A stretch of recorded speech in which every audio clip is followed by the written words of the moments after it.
In the seemingly idyllic suburban neighborhood, where picket fences adorned every yard and children played freely in the streets under the warm sun, Bruce and Brenda lived in a quaint house that concealed dark secrets. To the unsuspecting eye, they were the perfect couple, active in community events, friendly neighbors, and devoted parents to their two children. But beneath their charming facade lay a chilling reality. They were a husband and wife duo with a deadly secret, committing heinous acts in the shadows. The couple had stumbled into their macabre lifestyle by chance. It began one fateful night when they discovered a mutual thrill while planning an elaborate prank on a neighbor they felt had wronged them. What started as a harmless joke spiraled into something far more sinister. Fueled by adrenaline and their shared desire for control, they found themselves escalating from pranks to manipulation and eventually to murder.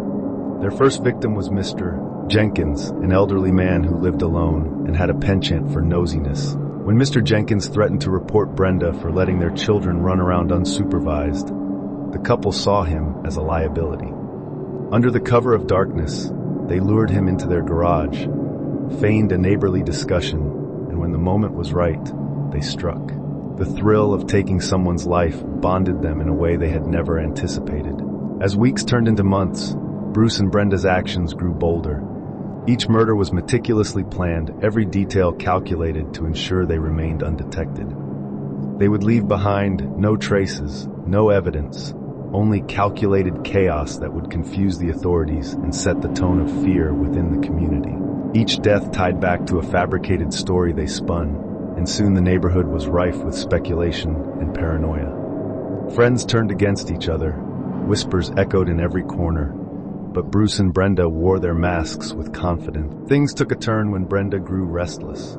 She began to question their twisted lifestyle, feeling a flicker of guilt for the families shattered by their actions. Bruce, however, was enthralled by the power they wielded. He convinced Brenda that they were doing the neighborhood a service, ridding it of people he deemed undesirable. As they argued, the tension between them became palpable, and cracks began to show in their once unbreakable bond.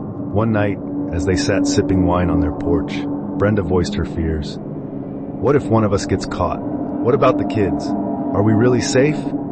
Bruce's eyes darkened, and he dismissively waved her concerns away, spitting out, "You want to quit? After everything we've accomplished? You're weak, Brenda." Brenda's heart raced. Fear, anger, and regret coursed through her. That night, she took a long, hard look at her husband. The man she loved had become a monster. So she made a choice. She would end this dangerous game, but she would need help.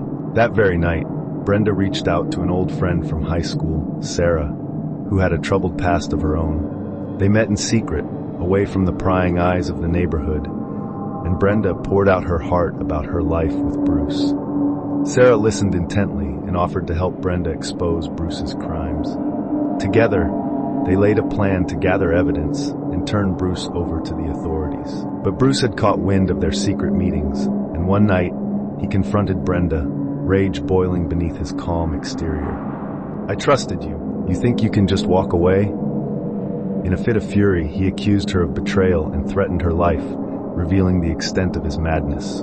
In a desperate act of self-preservation, Brenda grabbed a kitchen knife, and in the madness of the confrontation, she stabbed Bruce, sending him collapsing to the floor in shock and fury. As he lay gasping for breath, the realization of his actions washed over him, and he whispered, "You've ruined everything." With her heart pounding, Brenda fled their home, leaving behind the man she had once shared her life with. She reached out to Sarah, who helped her gather the evidence they needed and present it to the authorities. Together, they painted a picture of the atrocities that had unfolded in the seemingly perfect neighborhood. In the end, Bruce was caught and brought to justice, but Brenda was left with the haunting memories of her past.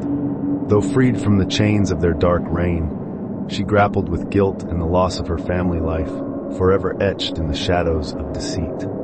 The neighborhood would slowly heal, but Brenda knew that the darkness they had unleashed would never truly be forgotten.